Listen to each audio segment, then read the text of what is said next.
मतलब national defence academy, इसका सपना पता है कितने लोग लेके बैठे हैं? करीबन 6 लाख लोग। 6 लाख लोग आपके साथ इस एग्जाम की तैयारी कर रहे हैं और सोच रहे हैं ये कैसे एग्जाम निकलेगा। अब मेरी बात समझो, 6 लाख में से सिर्फ 3 लाख लोग इस बात का जिगरा रखते हैं कि यूपीएससी के एग्जाम में मैं जाऊंगा। अगर आप नोटिस करना, ये एग्जाम हॉल ना 50% खाली होता है। 50% लोग आपको एग्जाम देने के लिए मिलेंगे ही नहीं, खाली।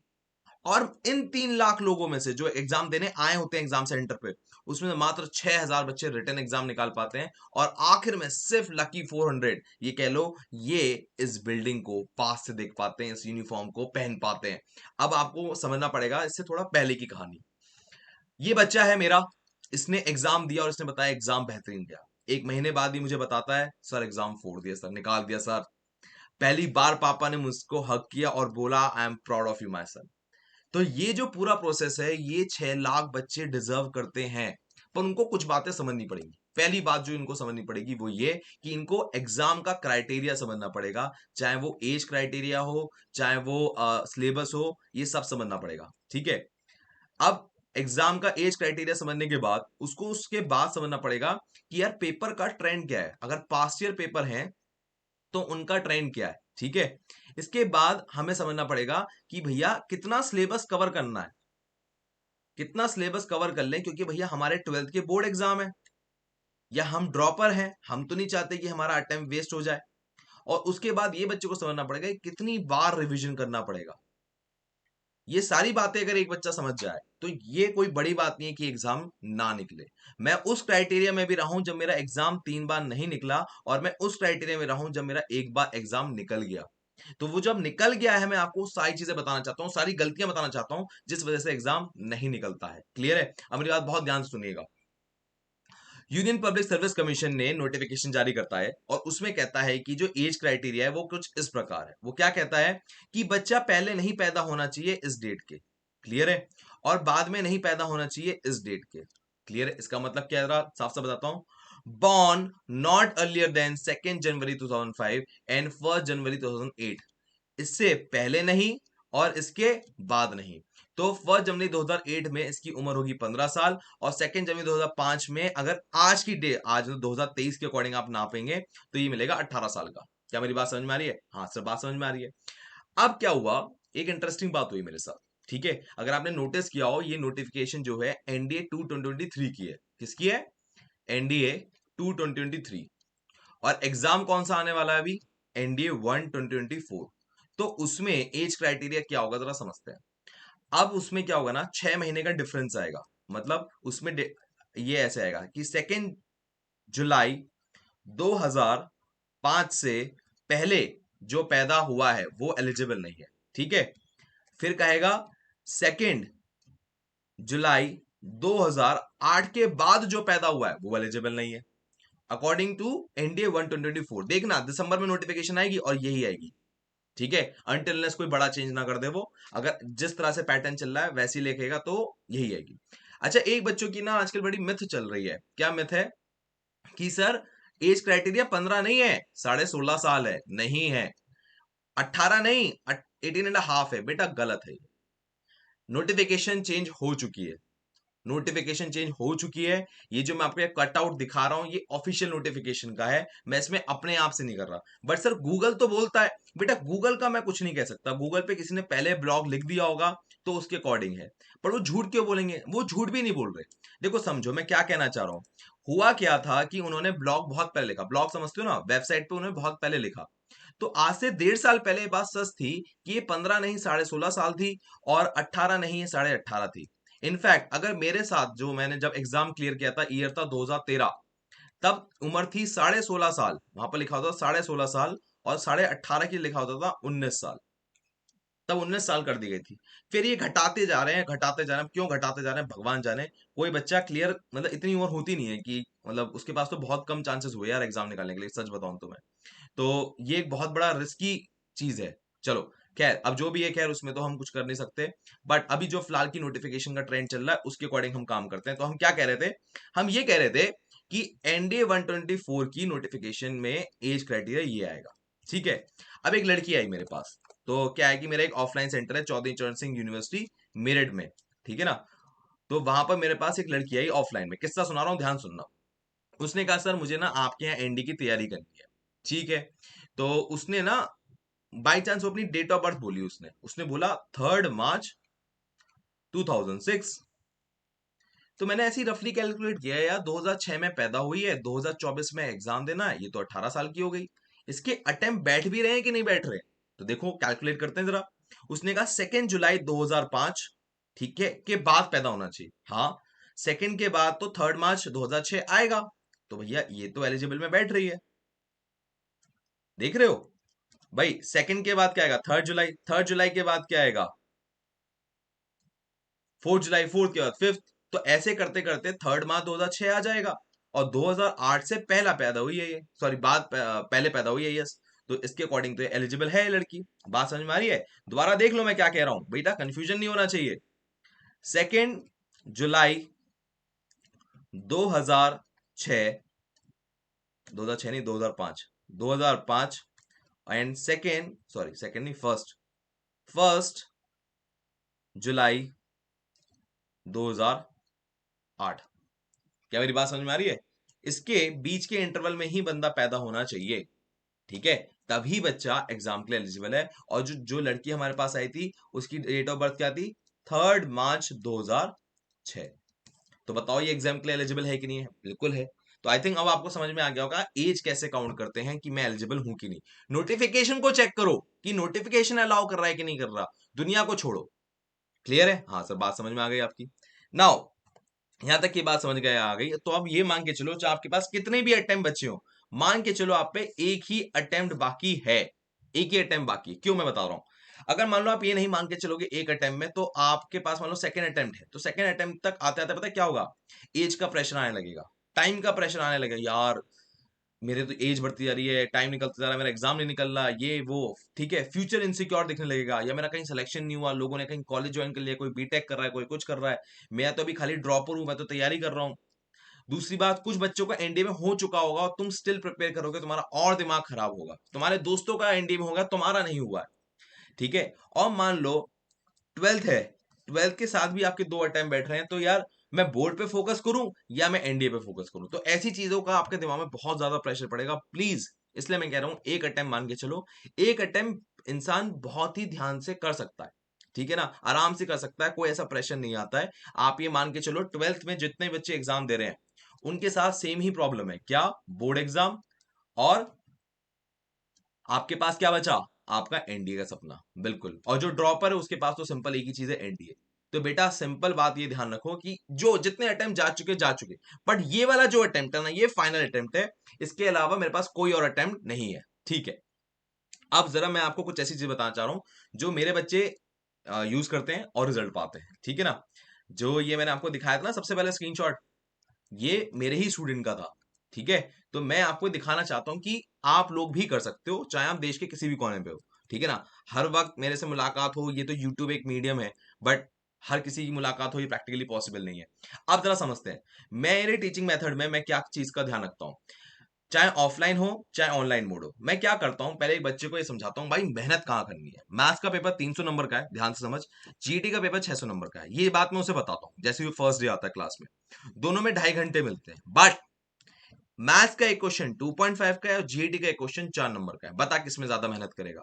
तो बोलता है सर जीएटी में एक क्वेश्चन 4 नंबर का है। मैं कहता हूं गलत, तुम्हें सबसे ज्यादा मेहनत करनी है मैथ्स में। क्यों? अगर तुम किसी भी एनडीए वाले बच्चे से पूछो कि उसका एनडीए क्यों नहीं निकला है, वो कहेगा मैथ्स। मैथ्स उसकी वीक रह गई, मैथ्स उसकी क्या रह गई? वीक रह गई, जिसकी वजह से वो 75 मार्क्स भी नहीं लेकर आ पाया आउट ऑफ 300। आपको मैथ्स में पहले तो गांठ बांध लो, 4 से लेके 5 घंटे देने ही देने हैं। सर जीएटी को बेटा आप एक आध घंटा भी दे दोगे ना, एक दो घंटा तो भी चल जाएगा। अगर आज भी आप जीएटी के केस में आप सिंपल पढ़ने जाओ ना, मतलब पढ़ने के सीधे एग्जाम देने जाओ, तो आप नोटिस करोगे कि 200 के आसपास तो आप आराम से नंबर लिया होगे, ठीक है। तो ये मैं उस बच्चे से बोलता हूँ और उस बच्चे को आश्वासन ये बात कर देता हूँ, बेटा जीएटी मेरे हाथ में है, तो जीएटी की टेंशन मत ले, क्योंकि जीएटी ना प्रिडिक्ट करना बड़ा आसान होता है। मैं आपको दिखाता हूँ मैं क्या कहना चाह रहा हूँ। देखो यहाँ पर एक बच्चे ने लिखा है यहाँ पर कि सर कॉपी पेस्ट आए क्वेश्चन, क्योंकि जीएटी सच में बहुत ही ज्यादा आसान होता है। पर मैथ्स में भी एक्चुअली कॉपी पेस्ट क्वेश्चन आ सकते हैं, बस शर्त ये कि बच्चे की मेहनत हो। अगर बच्चा ही मेहनती नहीं है तो मैं भी प्रिडिक्ट नहीं कर सकता।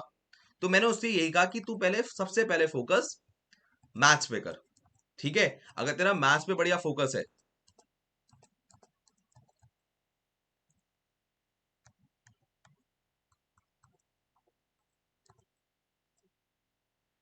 तो मैंने उससे कहा कि बेटा तू पहले मैथ्स पे फोकस कर, एक बार तेरा मैथ्स पे बढ़िया फोकस है ना, फिर तो एग्जाम निकालना बहुत ही आसान है। ठीक है, चलो।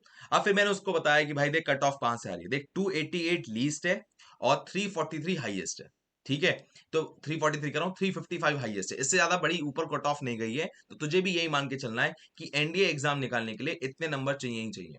अब इतने नंबर निकालने के लिए हमें तीन पिलर पे फोकस करना है। तीन पिलर कौन कौन से हैं?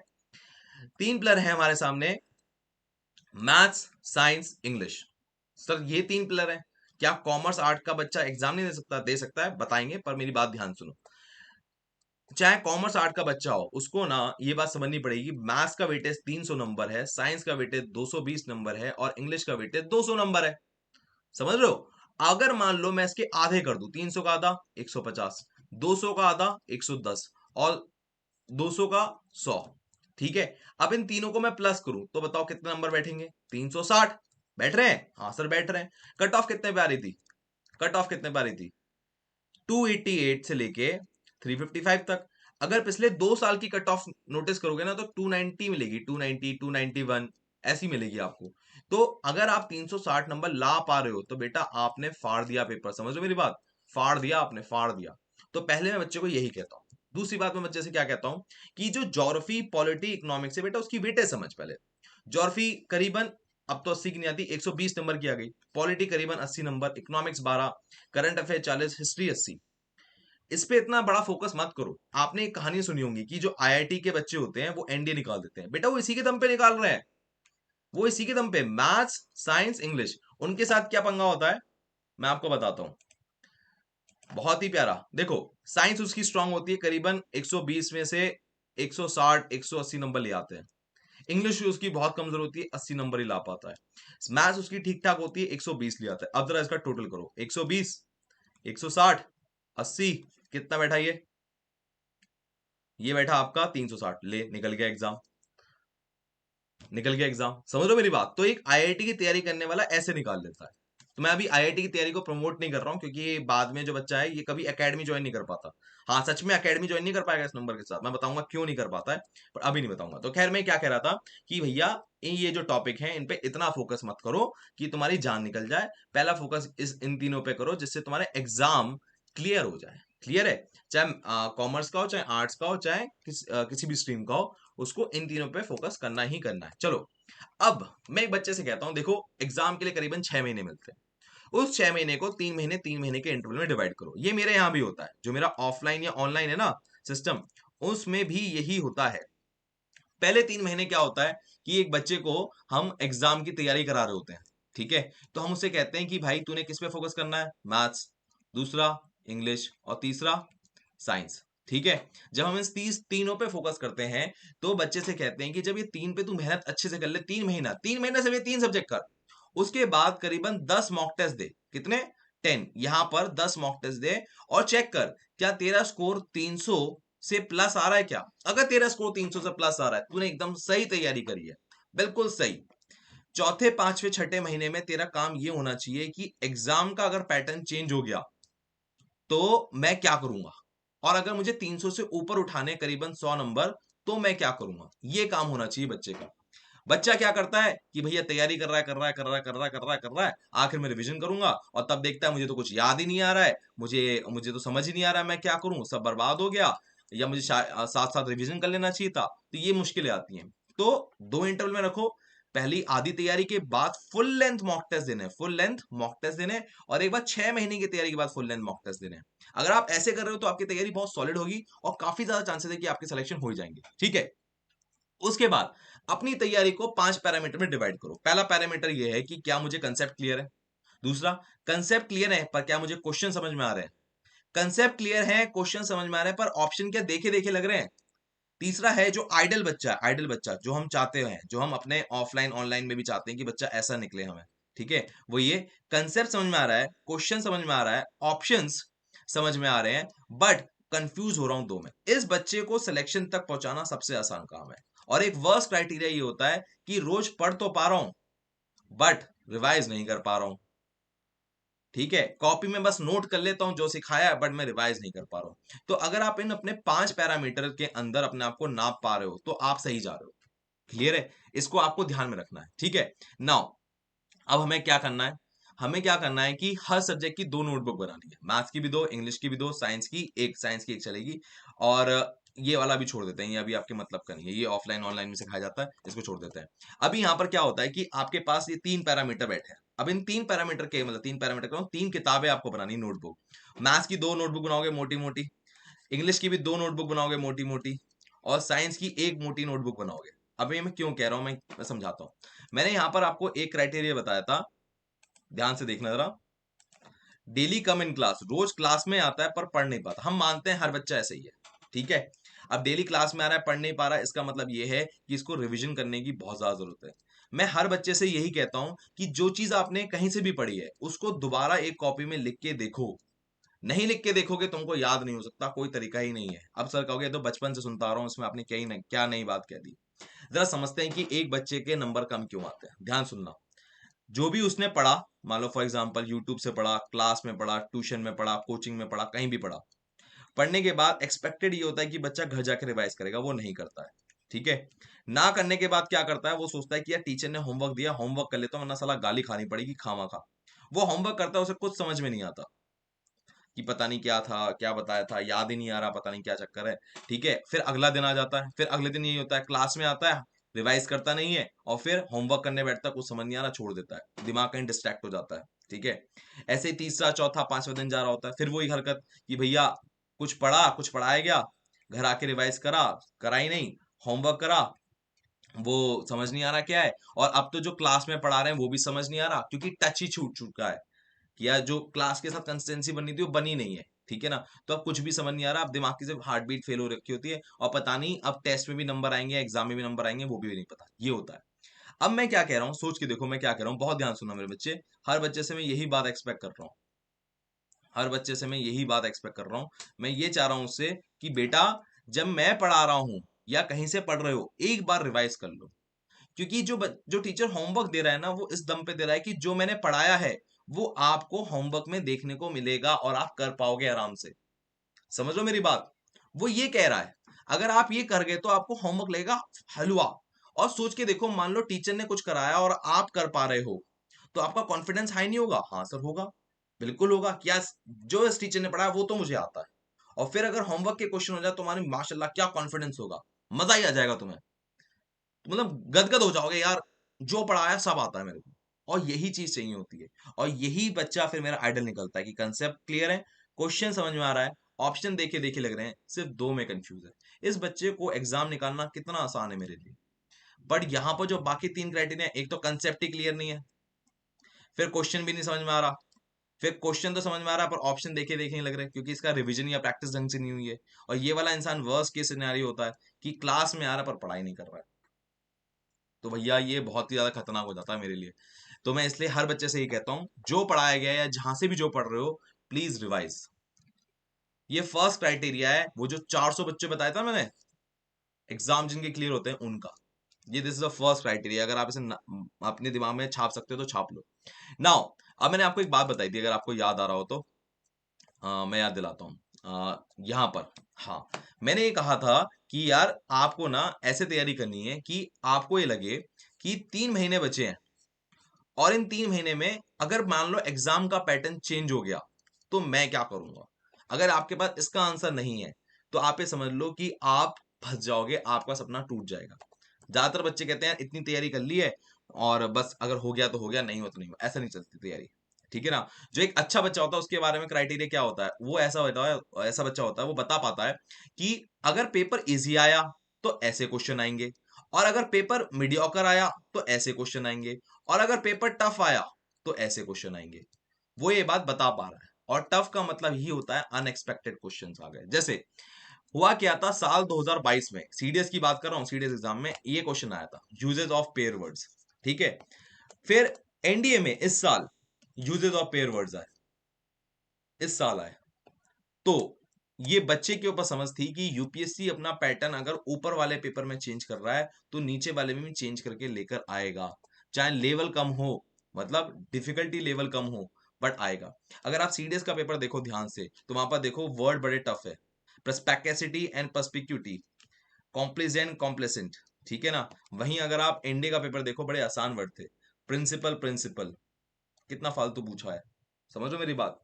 तो लेवल का फर्क होगा, बट एग्जाम का पैटर्न चेंज होता है, ठीक है। और ये आपको प्रिडिक्ट करना आना चाहिए, ठीक है। यूपीएससी के अगर ऊपर वाले पेपर्स में कोई पैटर्न चेंज हुआ है, तो आपको भी पता होना चाहिए कि पैटर्न चेंज हुआ तो कैसे हुआ, ठीक है। अब यहां पर हम आते हैं। अब अनएक्सपेक्टेड क्वेश्चन को डील करने का तरीका क्या होता है, वो दो तरीके हैं। पहला तरीका ये कि इंग्लिश का पेपर बड़ा अच्छा जाए। अगर आपको नहीं पता, मैं गर्ल्स की स्पेशली बात कर रहा हूं। जो गर्ल्स होती हैं, वो 200 मार्क्स की इंग्लिश आती है, उसमें से करीबन 180 नंबर ला पा रही है। 200 में से 180 नंबर लाना, इसका मतलब ये है कि सीबीएसई बोर्ड वाले नंबर लेकर आना। पहली बात है, समझो, ठीक है। क्योंकि यहां पर जब 180 नंबर ला पा रहे हैं, तो उनके पास एक सबसे बड़ा हथियार है, इंग्लिश कम्युनिकेशन। वो अंग्रेजी बोल पा रहे हैं। समझ लो मेरी बात, वो अंग्रेजी बोल पा रहे हैं, और अंग्रेजी बोलने को जो बच्चा बोल पाता है, उसका एग्जाम के पैटर्न से कोई फर्क नहीं पड़ता कि कैसे भी आ जाए। वो अनएक्सपेक्टेड क्वेश्चन ऐसे फाड़ेगा या कुछ है ही नहीं। दूसरा तरीका ये है कि जब आपके पास अनएक्सपेक्टेड क्वेश्चन आ रहे हैं, आपने इंग्लिश कम्युनिकेशन कर ली, तो आप इन सब्जेक्ट्स पे से कुछ सब्जेक्ट को उठाओ। जैसे अगर मैं होता या मेरा छोटा भाई बहन होता, तो मैं उसे कहता, बेटा ज्योग्राफी जरूर कर, इसमें क्वेश्चन प्रिडिक्ट करना बड़ा आसान काम है। मैं उससे कहता करंट अफेयर जरूर कर, इसमें क्वेश्चन प्रिडिक्ट करना बड़ा आसान काम है, मैं बताऊंगा कैसे प्रिडिक्ट होते हैं, ठीक है। मैं उसे हिस्ट्री कराता, और हिस्ट्री में दो हिस्से कराता, medieval history and modern history. मैं उसे ये कराता, मिडिवल हिस्ट्री और मॉडर्न हिस्ट्री क्या होती है मैं बताऊंगा आगे, बट मैं उसे ये कराता हूं। मैं कहता कि अगर ये कर लिए तो हो गया, और इसमें बहुत लिमिटेड पढ़ना, सारा नहीं पढ़ना, सारा पढ़ेगा तो जान निकलेगी, ठीक है। यहां तक की बात होगी। अब जरा हम एक बात समझते हैं। देखो, मैंने तुमसे कहा था कि मैथ्स में तुम्हें कम से कम 4 से 5 घंटे मेहनत करनी है, 100 नंबर लेकर ही आने हैं। वर्स्ट से वर्स्ट 75 ले आना, बट इससे नीचे मत गिरना, बस 100 नंबर लाने का एम रखो। अब देखो, एक बच्चे की कट ऑफ तो 355 पे, 280 या 295 इस पे आ जाती है, बट जो फाइनली एनडीए को देख पाते हैं ना, वो बच्चे ये होते हैं जिनके रिटन एग्जाम में 400 नंबर आते हैं, और जो गर्ल्स हैं जो 500 नंबर ला पाती हैं। आपको याद है, अभी थोड़ी देर पहले मैंने कहा था कि कई सारी गर्ल्स ऐसी हैं जो 200 में से 180 नंबर तक ले आती है इंग्लिश में, और यही वो लड़की हैं जो 500 नंबर तक का सपना पूरा कर पा रही है। अदरवाइज नहीं हो पाता है। क्लियर है। गर्ल्स के लिए अलग है, गर्ल्स की सीटें भी कम है, गर्ल्स की सीटें काफी कम है, गर्ल्स की सीटें सिर्फ 14 हैं। 14 से लेके 35 के बीच में वेरी करती हैं, ठीक है। शायद अभी बीच वाली नोटिफिकेशन में 90 आई थी, ठीक है ना, 19 आई थी, पर 14 से लेके 35 के बीच में वेरी करेंगी, ठीक है। अब ये बात समझ लो कि मेरिट बनती है, मतलब सर मुझे ना आपकी बात थोड़ी कंफ्यूजिंग लग रही थी, तो मैं आपको समझा रहा हूँ, मेरी बात ध्यान सुनो। मेरिट बनती है, मेरिट क्या मतलब होता है कि देखो, रिटन एग्जाम आपने निकाला, उसके मार्क्स कैलकुलेट करे जाएंगे। एसएसबी के आपने दिया, भाई एनडीए रिटर्न निकालने के बाद एसएसबी होता है ना, एसएसबी आपने दिया, उसके मार्क्स कैलकुलेट करे जाएंगे, ठीक है। उसके मार्क्स को ऐड करेंगे, दोनों को ऐड करेंगे, और फाइनली एक लिस्ट बनाएंगे। जिन 400 बच्चों की लिस्ट में सबसे ज्यादा नंबर होंगे, उन बच्चों को लिस्ट में रखा जाएगा, बाकियों को फेंक दिया जाएगा। तो समझ लो मेरी बात। जो बॉयज हैं, उसमें सीटें करीबन दी हैं 380, कितनी दी हैं 380। तो देखा गया है कि जो बच्चे रिटन में 400 नंबर ले आते हैं, उनका मेरिट में आना तय होता है, मेरिट लिस्ट में आना तय होता है। क्योंकि एसएसबी में लगभग सबके नंबर सेम ही होते हैं, बहुत रेयर केस होता है किसी बच्चे के बहुत ज्यादा नंबर है, पर वो बहुत रेयर है, मतलब कोई प्रिडिक्ट नहीं कर सकते यार किसके ज्यादा होंगे, ठीक है। अब आपको ये बात समझना है कि जो ये ऑलमोस्ट सेम नंबर आ रहे हैं, ध्यान से सुनना मैं क्या कह रहा हूं मेरे बच्चे, जो ऑलमोस्ट सेम नंबर आ रहे हैं, इसको टारगेट मत करो कि एसएसबी नंबर फाड़ दूंगा मैं, ऐसी पर्सनैलिटी है वो, नहीं। कोई भी बच्चा एसएसबी में प्रिडिक्ट नहीं कर सकता कि मेरे इतने अच्छे नंबर आएंगे, बट हाँ रिटर्न में प्रिडिक्ट कर सकता है। समझो कैसे प्रिडिक्ट कर सकता है। मैंने कैसे प्रिडिक्ट किए थे, देखो, 10 साल के अगर यूपीएससी के बनाए हुए एनडीए के पास्ट ईयर पेपर अगर आपने सॉल्व किए, और उसमें आपका स्कोर अगर 400 आ रहा है, तो ये समझ लो कि जो अगला पेपर यूपीएससी आप देने जा रहे हो, यूपीएससी का एनडीए एग्जाम का, उसमें भी अगर आपका स्कोर 400 आ रहा है, तो आपकी बल्ले बल्ले है। समझ रहे हो। ये आपको बात समझनी पड़ेगी कि भैया पास्ट ईयर पेपर में अगर आप परफॉर्म कर पा रहे हो, तो जो असली पेपर होगा उसमें भी आप परफॉर्म कर पाओगे। ये बात आपको समझनी है, ठीक है। अगली बात ये है कि यहां पर हमें बात तो क्लियर हो गई कि एनडीए के लिए हमें बीइंग अ बॉय कितने नंबर चाहिए? 400 रिटन में, और गर्ल्स को कितने चाहिए? 500। ये भेदभाव क्यों है? कई कई बच्चे ऐसे ही पूछते हैं। बेटा देखो, गर्ल्स की एंट्री अभी जस्ट हुई है, और क्योंकि कम सीटें हैं, 14-15 सीटें ही हैं, तो ये बड़ी बात हो जाती है कि उस 14-15 में आओ कैसे, तो कंपटीशन टफ हो जाता है। इसलिए 500 नंबर मिनिमम जरूरी है। क्लियर है? यहां तक बात समझ में आती है। नाम आता है स्ट्रेटेजी फॉर एनडीए। एनडीए की स्ट्रेटेजी है क्या इस एग्जाम को निकालने की? हमने अभी तक ये समझा है कि एग्जाम का क्राइटेरिया क्या। अब स्ट्रेटेजी पे आते हैं। स्ट्रेटेजी में बेटा सीन ये है कि आर्ट, कॉमर्स, साइंस तीनों बच्चे इस एग्जाम को दे सकते हैं। आपका इस एग्जाम को देने के लिए कोई भी परसेंटेज का क्राइटेरिया नहीं है कि भैया फलाना परसेंटेज होनी चाहिए, 60% होनी चाहिए, 70%, ऐसा कुछ नहीं है। आपसे पास हो जाओ 12th क्लास में, आपको एग्जाम बस क्लियर करना है और आपको ज्वाइन करना है। क्लियर है? नाउ नेक्स्ट चीज है जीएटी। देखो, जीएटी में एक क्वेश्चन कितने नंबर का था? 4 नंबर का। तो आपको थोड़ा ऐसे खेलना सीखना पड़ेगा कि कैसे हम उसमें स्कोर कर सकते हैं। सबसे पहले आता है इंग्लिश, साइंस, करंट अफेयर। मैं हर बच्चे से कहता हूं कि इस पे फोकस कर। अगर इस पे फोकस करेगा, जीएटी में 300 नंबर आ गए, बहुत अच्छे नंबर होते हैं 300। ठीक है, 300 नंबर आ गए। बैकअप के लिए तू ज्योग्राफी रख, बैकअप के लिए ज्योग्राफी रख, और जरूरत पड़े तो हिस्ट्री रख। Otherwise there is no need of it. Clear है? यहाँ पर एक 60 नहीं है बेटा, 120 है ये। ठीक है, तो अगर बैकअप में इतना रखेगा तो तेरे को आराम से 40 नंबर मिल जाएंगे। देख, तूने 50-50 नंबर भी लिए भाई, 120 में से 50 लाना बहुत छोटी बात थी, बहुत छोटी। ठीक है, हिस्ट्री में बैकअप रख, 50 नंबर भी लिया है, 30 नंबर भी लिया है, तो भी काम चल जाएगा। तो ये बैकअप रखना चाहिए। ठीक है ना? अब मैं इसको हर बच्चे को यही बोलता हूं कि भैया, जब तुम करीबन 400 के नंबर, 400 के आसपास नंबर ला पा रहे हो, तो तुमने एग्जाम फोड़ दिया है। ठीक है ना? पर ये कहां पर आ रहे हैं? जीएटी में। सर थोड़ा सा अनरियलिस्टिक लग रहा है ना, 400 नंबर आ गया। देखो मेरी बात ध्यान समझो, दोबारा बोल रहा हूँ, बहुत ध्यान सुनो। आपको किसी भी हाल में साइंस से कॉम्प्रोमाइज नहीं करना, चाहे आप आर्ट के हो, कॉमर्स के हो, चाहे आप साइंस स्ट्रीम के हो। साइंस आपकी पीसीबी, फिजिक्स, केमिस्ट्री, बायो मजबूत होनी चाहिए। समझो मेरी बात, जितनी ज्यादा मजबूत उतना ज्यादा आसान है पेपर। ठीक है ना? ये सारे ना, जो जैसे ज्योग्राफी है, करंट अफेयर है, ये मैं नहीं, बहुत सारे ऐसे लोग मिल जाएंगे जो प्रिडिक्ट कर पा रहे हैं। ठीक है ना? मैंने अपने बच्चों के लिए प्रिडिक्ट कर रखा है, ये हमारा काम होता है प्रिडिक्ट करना पेपर, और काफी लोग कर रहे हैं। तो इस बात की टेंशन मत लो कि ज्योग्राफी, हिस्ट्री कैसी होगी। ये ना पूरा पढ़ने की जरूरत भी नहीं होती। सिर्फ आप जितना प्रिडिक्ट करा जाए, जितना बताया जाए, आप उतना कर लो, तो भी आप एग्जाम में निकाल दोगे आराम से। तो पहला फोकस आप सिंपल साइंस, इंग्लिश और मैथ्स पे रखो। सबसे पहले कंफ्यूज मत करो, सबसे पहला काम यही है। उसके बाद ज्योग्राफी, हिस्ट्री और करंट अफेयर, ये सिर्फ सपोर्टिंग एलिमेंट है। ज्योग्राफी, हिस्ट्री और करंट अफेयर, ये आपके सपोर्टिंग एलिमेंट्स हैं, जो आपको एग्जाम में गिरने से बचाएंगे कि यार फेल ना हो जाए। पर अब पढ़ना कैसे है? देखो, मैं चाह रहा हूं कि जब मैं पीसीबी की बात कर रहा हूं, तो मैं हर बच्चे से यही कहता हूं कि फिजिक्स, केमिस्ट्री, बायो को पढ़ने के लिए आपको एनसीईआरटी उठानी है। देखिए, मान लो मैं यूपीएससी हूँ, ठीक है, मैं कोई सेंट्रल गवर्नमेंट का एग्जाम हूँ, और ठीक है, यूपीएससी में नौकरी करता हूँ मैं, और मुझे ना यूपीएससी का एग्जाम कंडक्ट कराना है। अब मैं कैसे डिसाइड करूँ क्वेश्चन कहाँ से आएगा? ठीक है, तो क्वेश्चन डिसाइड करने का तरीका है कि यार मैं कोई एक बड़ी ऐसी किताब ले लूँ। ठीक है, for example H C Verma, कि यार एस सी वर्मा से मैं फिजिक्स के क्वेश्चन बनाऊंगा। अब एस सी वर्मा हर कोई अफोर्ड तो नहीं कर सकता। ठीक है ना? गरीब से गरीब आदमी अफोर्ड नहीं कर सकता। ठीक है, तो उन्होंने क्या सोचा कि यार गरीब से गरीब आदमी तो अफोर्ड नहीं कर सकता, तो कहाँ से बनाओ? एनसीईआरटी। वो ये कहते हैं, अगर तुम एनसीईआरटी तुम्हारे पास खरीदने की औकात नहीं है, या तुम्हारे पास पैसे नहीं है, तो तुम उसकी पीडीएफ डाउनलोड कर लो, उससे पढ़ लो। 1 रुपए का प्रिंट आउट करा के पढ़ लो उसे। ठीक है, तो वो ये मानते हैं कि एनसीईआरटी एक ऐसी किताब है जो सबके पास है, सबके पास कोई भी अवेलेबल कर सकता है। फ्री में भी अवेलेबल है, अदरवाइज 50-60 रुपए में ये किताब मिल जाती है, बहुत सस्ती किताब है। ऐसा कोई दिक्कत नहीं आएगी। तो जो आपका पेपर बन के आता है वो एनसीईआरटी से बन के आता है, यूपीएससी का, क्योंकि वो सरकारी किताब है। सरकार छापती है, और यूपीएससी उसे ही चूज करती है, वो मानती है कि वो किताब सब पे अवेलेबल है। तो आपको ये बात समझनी है। फॉर एग्जाम्पल मैं पीसीबी की बात कर रहा था, साइंस की। तो अगर आपको ये एग्जाम निकालना है, तो आपको कोई भी एनसीईआरटी जो उठाओगे, ठीक है ना, उसके text book question, Intex question और एग्जाम्पल क्वेश्चन करने ही करने हैं। और साइंस में बेटा एक बात को ध्यान रखो, 9-10 को ज्यादा प्रायोरिटी देनी है। अगर आप 9-10 को प्रायोरिटी नहीं दे रहे हो, तो आप फंस जाओगे। और मैं आर्ट एंड कॉमर्स वालों को कह रहा हूं, सर 11 के कुछ टॉपिक आते हैं। बेटा 11 के जो टॉपिक्स आते हैं ना, वो इतने जरूरी नहीं है कि आप ना 9-10 को कॉम्प्रोमाइज कर दो। आते हैं, जैसे मैं बोलूं हीट एंड थर्मोडायनेमिक्स आता है, बिल्कुल आता है। इलेक्ट्रिसिटी एंड मैग्नेटिज्म आता है, बिल्कुल आता है, मैं मान रहा हूँ।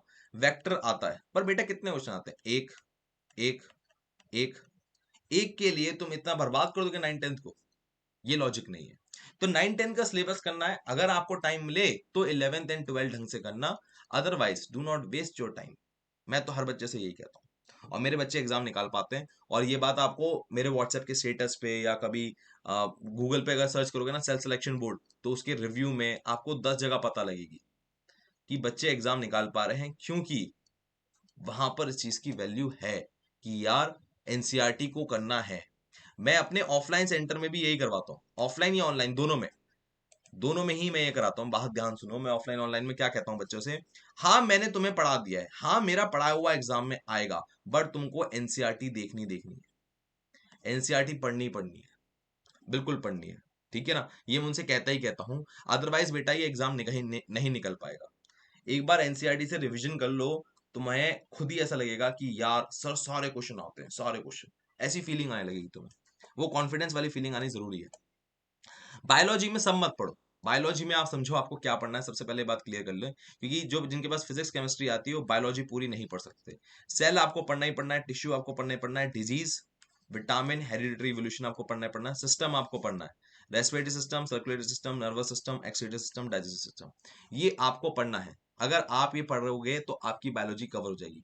सिर्फ एक 11th का टॉपिक आता है बायोलॉजी में, वो आपको ध्यान देना है, वो है बायोमोलिक्यूल्स। 11th का टॉपिक है, सिर्फ यही एकमात्र टॉपिक है जो 11th का आपको देखना पड़ेगा। Otherwise no need of it, कोई जरूरत नहीं है, मोर देन सफिशिएंट है।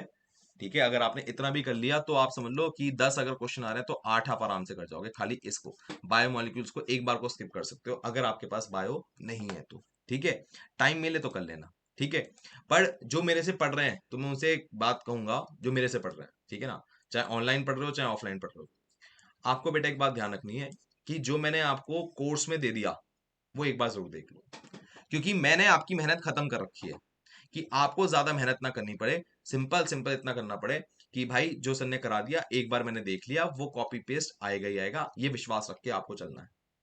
अगर आप ये विश्वास लेके चल रहे हो तो आपका काफी काम आसान है, क्योंकि पढ़ाने का काम मेरा है, सिर्फ तुम्हारा काम सुनने का है। तुम्हारा काम क्वेश्चन ढूंढने का नहीं है कि यहां से क्वेश्चन आएगा वहां से क्वेश्चन आएगा। ठीक है, आपका काम सिंपल इतना है कि हर हाल में जो पढ़ा है वो करना है। ठीक है, ये जो बच्चे हैं जो हमसे जुड़ नहीं पा रहे हैं उनको मैं कह रहा हूं कि अगर बायोमोलिक्यूल चैप्टर छूट जाए तो छूट जाए, बट ये टॉपिक नहीं छूटने चाहिए, क्योंकि इसकी वेटेज बहुत ज्यादा है, 10 में से 8 क्वेश्चन आराम से कर जाओगे। ये नीड ऑफ एन आवर है। ठीक है, इस बात को याद रखें। नाउ अब हम बात करते हैं आर्ट एंड कॉमर्स स्टूडेंट के लिए। देखो आर्ट एंड कॉमर्स वाले से मैं साइंस में 120 150 नंबर की एक्सपेक्टेशन नहीं रखता, वो सिर्फ 80 नंबर लिया है। बट इंग्लिश में मेहनत याद रखिए कि कम से कम 120 से लेके 160 नंबर लेकर आए। बाकी उसके जो सारी मेहनत होनी चाहिए, ज्योग्राफी में हो, करंट अफेयर में हो, हिस्ट्री में हो, अगर वो इतना लेकर आ पा रहा है तो करीबन 300 के आसपास नंबर ले आएगा वो। कैलकुलेट करोगे आप तो आपको आराम से मिल जाएंगे। ठीक है, नाउ जब वो 300 के आसपास नंबर लेकर आ पा रहा है तो उसको याद रखना है मैथ्स में 100 लेकर आना ही है, तब 300 प्लस 100 उसका 400 बैठेगा। क्लियर है, तब उसका सपना यहाँ पर जाके पूरा होगा, अदरवाइज नहीं हो पाएगा। साइंस को छोड़ना बेटा बहुत रिस्की है। कई लोग कहते हैं सर मैं कॉमर्स का हूं मुझे साइंस छोड़नी है, नहीं नहीं छोड़ सकते। देखो समझो, जिसकी सबसे ज्यादा वेटेज है, भाई सबसे ज्यादा वेटेज किस चीज की है, 3 सब्जेक्ट्स की है, कौन कौन से, मैथ्स, इंग्लिश और साइंस। सबसे ज्यादा वेटेज इन्हीं की है। अगर मान लो एक घर बनाने में 4 पिलर की जरूरत पड़ेगी तो 4 पिलर की जरूरत पड़ेगी ना। सेम वे साइंस वो एक पिलर है। अगर इस पिलर को आपने छोड़ दिया कि यार इस पे मैं काम नहीं करूंगा, तो भैया नींव बनेगी नहीं। समझ लो, अगर शर्ट बनाने के लिए आपको कपड़ा और बटन लगता ही लगता है तो चाहिए ना भाई, इतना तो बेसिक है, वरना शर्ट बनेगी नहीं। बात समझ लो मेरी बात, समझ गए सर। ठीक है, इतनी बात तो समझ में आ गई।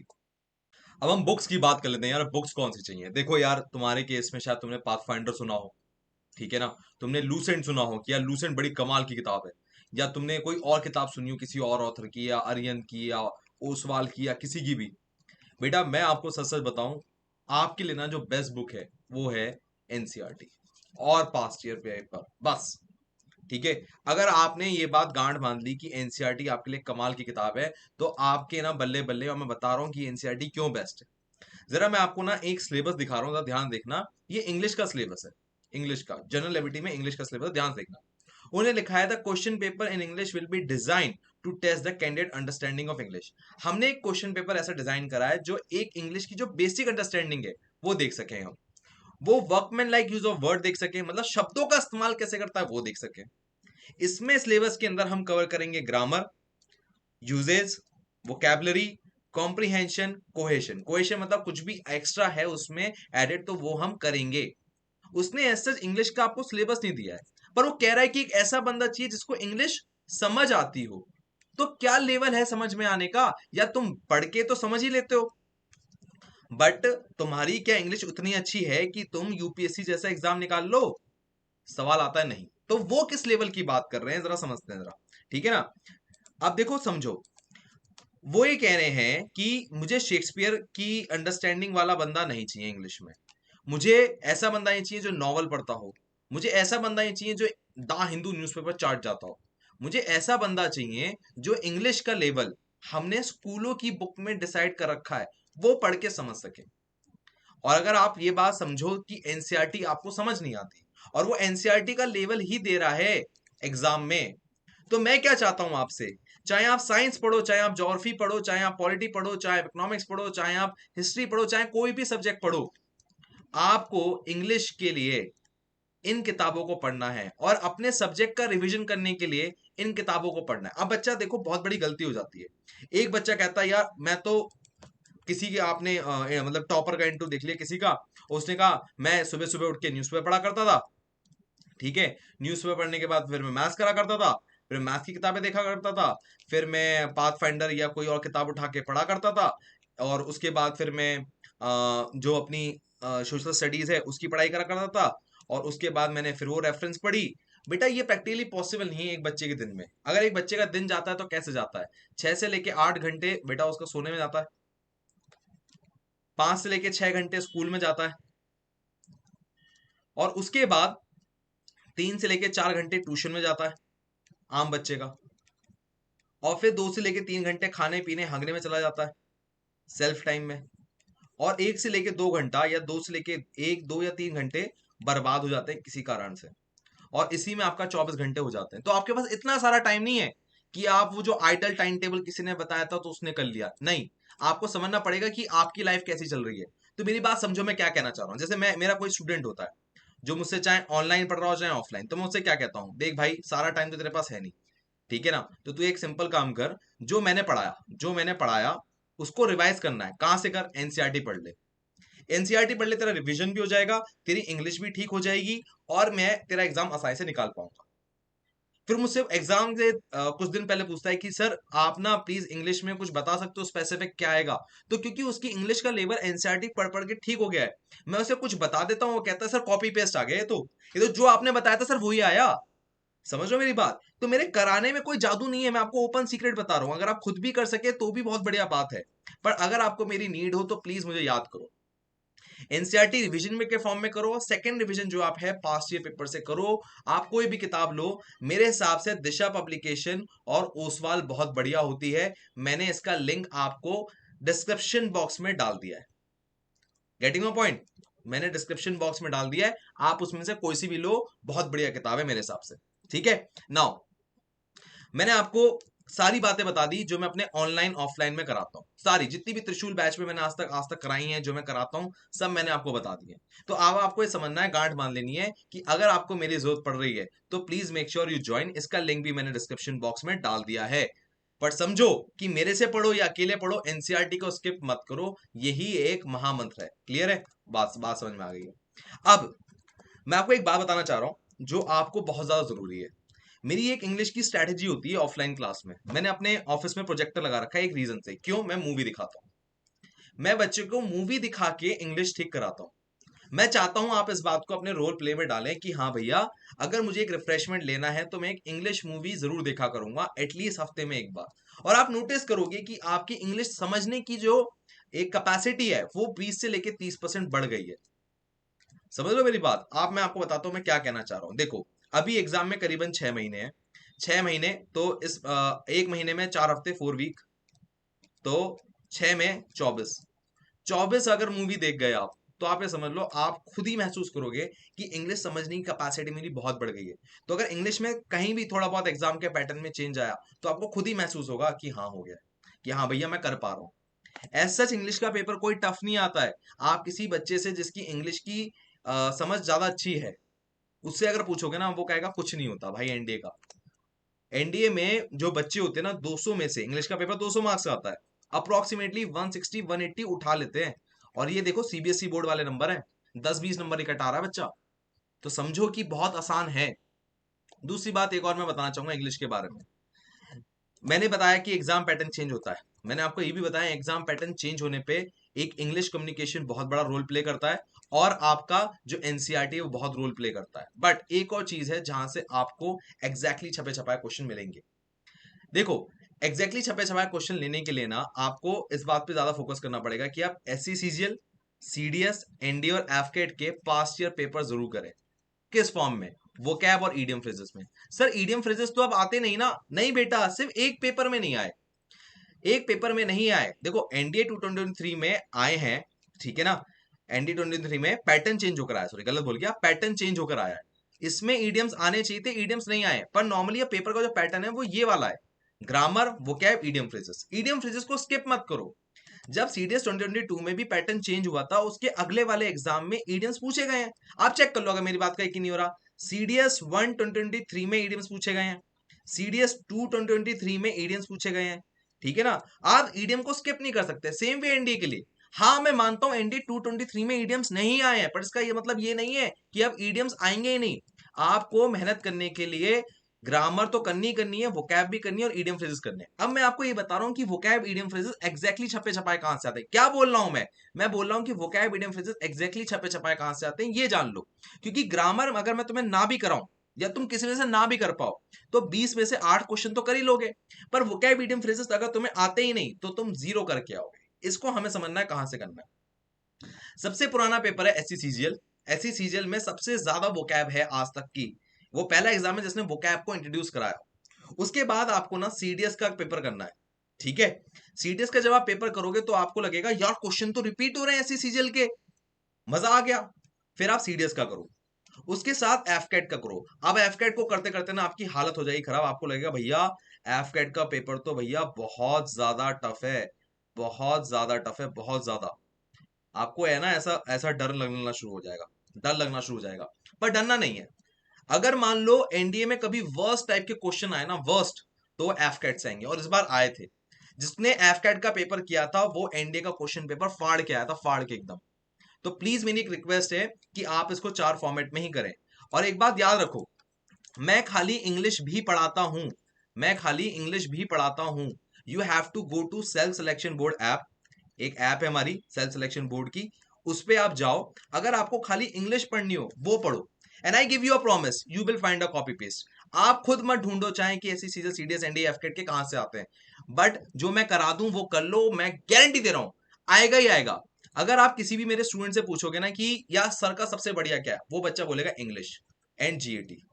यार छपा छपा ला देते हैं। तो मेरी आपसे रिक्वेस्ट है, प्लीज प्लीज प्लीज, इंग्लिश के लिए आप कोई किताब मत लो, रैंड मार्टिन मत लो, कोई क्या नाम है उसका, एक और मैं कोई नाम भूल गया मैं, हाँ पैरामाउंट नाम की किताब है, वो मत लो, कुछ मत लो। जो मैं बता रहा हूं वो लो। क्लियर है? क्योंकि यहां पर आपको एकदम कॉपी पेस्ट मिलेंगे। दूसरी बात, मैं पैरामाउंट और रैंड मार्टिन से कोई मेरी दुश्मनी है क्या? नहीं बेचा, मुझे कोई दुश्मनी नहीं है। होता क्या है कि मान लो आपने कोई किताब पब्लिश करी, कोई भी किताब पब्लिश की, तो बेटा वो किताब अगले 2 साल तक रीप्रिंट नहीं होगी। क्यों? मान लो आपने 10,000 कॉपी छापी, तो अगर 10,000 कॉपी छपी नहीं तो वो रद्दी है ना।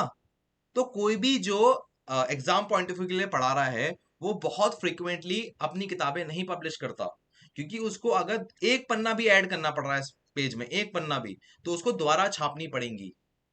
इसलिए मैं कह रहा हूं कि आप गूगल से इनके पेपर निकालो, खुद करो, या जो मैं कोर्स में करा रहा हूं आप वो करो।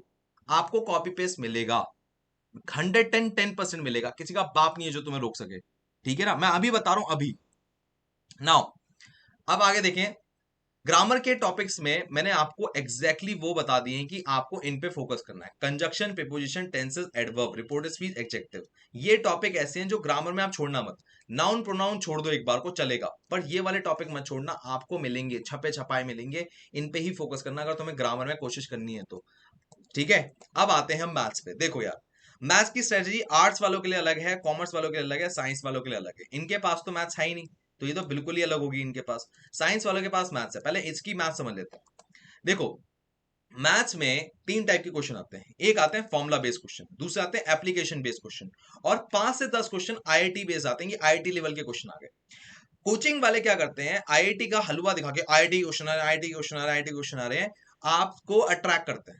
वो मत करो। 5 से 10 क्वेश्चन कोई मायने नहीं रखते, समझो मेरी बात।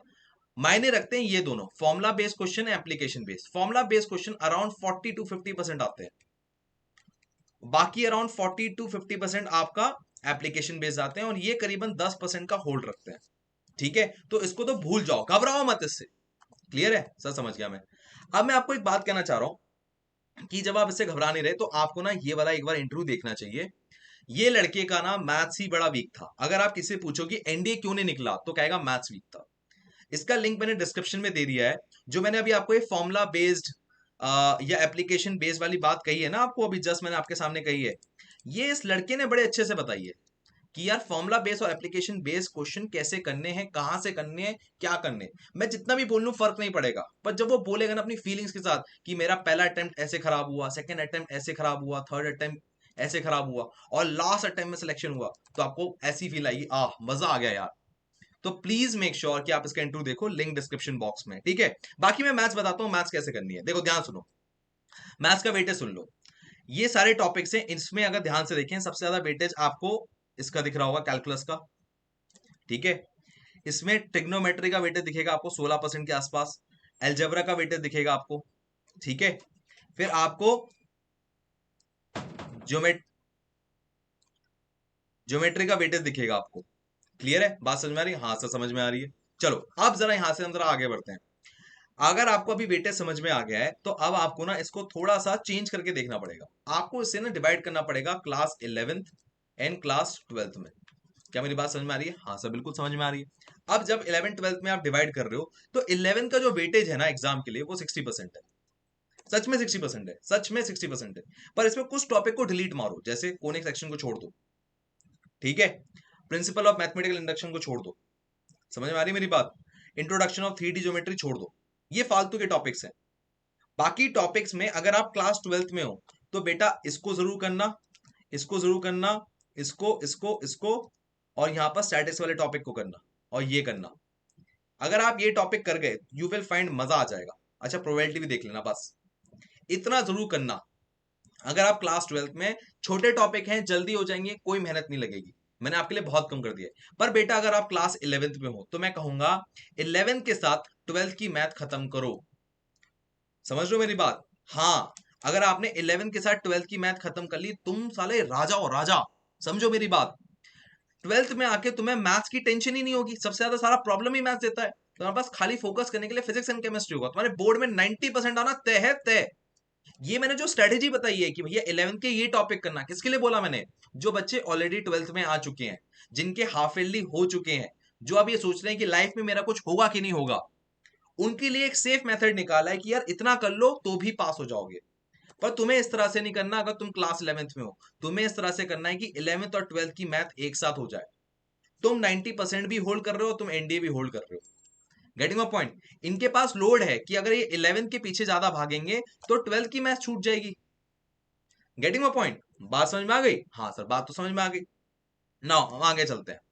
अब आते हैं मैथ्स के इंपॉर्टेंट टॉपिक्स के वेटेज के फॉर्म में। देखो, मैंने इसे यूनिट में डिवाइड कर दिया। Statistics important unit, trigonometry important unit, geometry important unit, calculus important unit. But calculus के अंदर इंटीग्रेशन को सिर्फ और सिर्फ एनसीईआरटी की मिसलेनियस तक ही रखना। एनसीईआरटी की मिसलेनियस तक ही रखना। Application of derivative, limit, differentiation को टच नहीं करना है। अगर आपने टच किया फंस जाओगे। समझ में आ रही है बात? आपको इंटीग्रेशन अगर आप हाथ लगाओगे तो 2 महीना कहीं नहीं गया, 2 से लेके 3 महीना कहीं नहीं गया। तो इतना टच मत करना कि तुम फंस जाओ, इतना टाइम नहीं होता है हर के बच्चे के पास। कैलकुलस में इंटीग्रेशन सिर्फ स्कूल लेवल तक करना, जिससे स्कूल का भी हो जाए और तुम्हारा भी काम हो जाए। बाकी जो आप टॉपिक्स हैं इन 4 यूनिट फॉर्म में ही करना, otherwise do not waste your time. NDA में जब आप इसका इंटरव्यू देखोगे लड़के का, you will find one thing जो ये आपको बताएगा। जब उसने पहली बार दिया तो उसका मैथ्स का पेपर छूट गया, मैथ्स का पेपर छूट ही गया, दूसरी बार भी छूट गया, और जब मैंने खुद दिया था, मैंने मी तो मेरा भी छूट गया था। तो एक प्रॉब्लम तो आपके सामने ये रिजॉल्व करनी है कि यार मैथ्स का पेपर छूटे ना। अगर आपने ये बात रिजॉल्व कर दी तो आपका एग्जाम निकालने से कोई आपको रोक नहीं सकता। दूसरी बात, कोई ऐसा टीचर पकड़ो, या जैसे फॉर एग्जांपल मेरे यहाँ जब बच्चे ऑफलाइन में आता है ना, तो उनकी कॉपी चेक करी जाती है, जैसे स्कूल लेवल पे होता है ना, 9th 10th में 8th में कॉपी चेक करते हैं, वैसे ही। तो क्या होता है ना, बच्चा ना काम चोरी नहीं कर पाता, और ये उम्र काम चोरी की होती है, दिल लगाने की होती है, कई चीजों की होती है, ठीक है ना। तो हमें फंसना नहीं है। अगर आप ऐसा ना करके खुद से रिवीजन कर पाओ तो बहुत ही बढ़िया है। अगर ना कर पाओ तो प्लीज प्लीज प्लीज प्लीज, ये मेरा पर्सनल नंबर है, प्लीज मेरे से बात करो, हो सके तो मेरे साथ पढ़ लो, ये मैं ठीक करा सकता हूं। मुझसे तुम रोज हर तीसरे दिन हर हफ्ते बात करो, तुम्हारा प्रॉब्लम रिजॉल्व हो जाएगा इफ यू आर एनरोल्ड। समझ लो मेरी बात, कोई बड़ी बात नहीं है। क्लियर है? हाँ सर, बात समझ में आ रही है। नाउ यहां तक की बात हो गई। अब ना एक और चीज मुझे आपको बतानी है, वो है NDA TS entry. NDA exam boys और गर्ल्स दोनों दे सकते हैं, बट टीएस एग्जाम सिर्फ और सिर्फ बॉयज दे सकते हैं। अब टीएस एग्जाम होता क्या है, जब बच्चा क्लास 12 पास करता है तो उसके पास मिनिमम 60% होनी चाहिए, और जेई का फॉर्म भरा हुआ हो, और फिजिक्स केमिस्ट्री मैथ्स हो उसके पास, तो वो ये टीएस का फॉर्म भर सकता है, जिसमें कोई रिटन एग्जाम नहीं है, सीधे एसएसबी है। क्लियर है? हाँ सर, समझ में आ गई। अब इसमें जो एज लिमिट है वो देखो, वो है 16.5 से 19 साल, 19.5 साल, जबकि एनडी में क्या थी 18 साल। तो एक बच्चे को 1.5 साल फालतू मिलता है, और उसको 4 एसएसबी मिलती है, 4। क्योंकि जो टीएस होता है ना, टीएस ये आर्मी के लिए अलग आता है और नेवी के लिए अलग आता है। तो मेरा एक बच्चे को एक सुझाव होता है, एनडीए तो बेटा छोड़ना मत, टीएस को पकड़े रखना। अगर तुमने सोचा मैं खाली एनडीए दूंगा, मैं खाली टीएस दूंगा, तो ये बेवकूफ हरकत है। देखो, यस ये बात सच है, कई बच्चे पहली बार में सिलेक्ट हो जाते हैं, बट काफी सारे बच्चे तीसरे चौथे अटेम्प्ट में जाके सिलेक्ट होते हैं। तो तुम्हारे पास अगर नंबर ऑफ एसएसबी ज्यादा होगी तो तुम्हारे सिलेक्शन के चांसेस ज्यादा होंगे। जरा इसको ऐसे समझो, आपने कभी वीडियो गेम खेला होगा, तो वीडियो गेम में अगर आपके पास 5 लाइफ है, 5 लाइफ, तो आपके जीतने के चांसेस ज्यादा हैं, या आपकी 1 लाइफ है तब जीतने के चांसेस ज्यादा है? सर 5 लाइफ है। तो वही मैं समझाना चाह रहा हूं, जैसे वीडियो गेम में होता है, इसको वीडियो गेम मान के समझो, और जितनी ज्यादा एसएसबी ग्रैब कर सकते हो करो। क्लियर है? तभी फायदा है, तभी। That's all from my side. बेटा, किसी भी तरह से तुम्हें मेरी मदद चाहिए हो, सिंपल गूगल प्ले पे जाना, सेल्फ सिलेक्शन बोर्ड पे, वहां पर ऐप डाउनलोड करना, और मुझे फोन कर लेना। मैं तुम्हें सब समझाऊंगा। तुम्हारा कोई एक सब्जेक्ट भी वीक होगा ना, मैं पीछे पड़ जाऊंगा, मैं हाथ धो के पड़ जाऊंगा कि साला वो सब्जेक्ट ठीक होना है। और अगर तुम्हें मेरी जरूरत पड़े और तुम मेरठ में रहते हो, मेरठ के आसपास रहते हो, तो ये मत सोचना कि यार सर से बात करने के लिए पता नहीं ऑफलाइन के लिए नहीं आ रहा, तो बात नहीं करेंगे क्या? बिल्कुल बात करूंगा। तुम्हारा सपना मेरा सपना, आओ पर। समझ रहे हो? और ऑफलाइन क्लास में अगर आना हो तो बेटा जरूर आओ। एक बैच 15 नवंबर से स्टार्ट हो रहा है आपका एनडीए के लिए, 15 नवंबर से बैच स्टार्ट हो रहा है एनडीए का। तो मैं आपका इंतजार कर रहा हूं। ड्रॉपर का अलग बैच है, और नॉर्मल 12th वालों का अलग बैच है। 12th वालों को 12th की मदद भी हम करेंगे। समझो मेरी बात? तो मैं आपका इंतजार कर रहा हूं। मैं आपसे लेता हूं विदा, और बस अब मैं एक ही चीज आपसे चाहता हूं, अगर सिलेक्शन हो जाए तो मुझे क्या चाहिए? मिठाई। मिठाई के बिना भैया मेरा काम नहीं चलता। मैं तो केक भी साल में 4 बार काटता हूँ। एक तो इंडी का केक काटता हूँ, एक सीडीएस का केक काटता हूँ, एक एफकेट के रिजल्ट का केक काटता हूँ, और एक अपने खुद के बर्थडे का केक काटता हूँ मैं। बाकी मैंने आपको एक सलाह और दूंगा लास्ट में, कि अभी आपके सामने 2 वीडियो दिख रही हैं, ये दोनों वीडियो जरूर देखो आप। एसएसबी की कंप्लीट नॉलेज मिलेगी, एनडी की कंप्लीट नॉलेज मिलेगी, और बाकी आपको पता ही है कि शुभम वाश ने कहाँ मिलेगा, कैसे मिलेगा। आपके सामने नंबर है ही। दूसरा नंबर कहाँ था? दूसरा नंबर दूसरी स्लाइड पे था, कहाँ गया भैया? ये रहा नंबर। ठीक है, मैं लेता हूं आपसे विदा। जय हिंद। मैं उनको रोज सोचता हूँ, मैं उनको रोज सोचता हूँ। वो है अंतिम पगों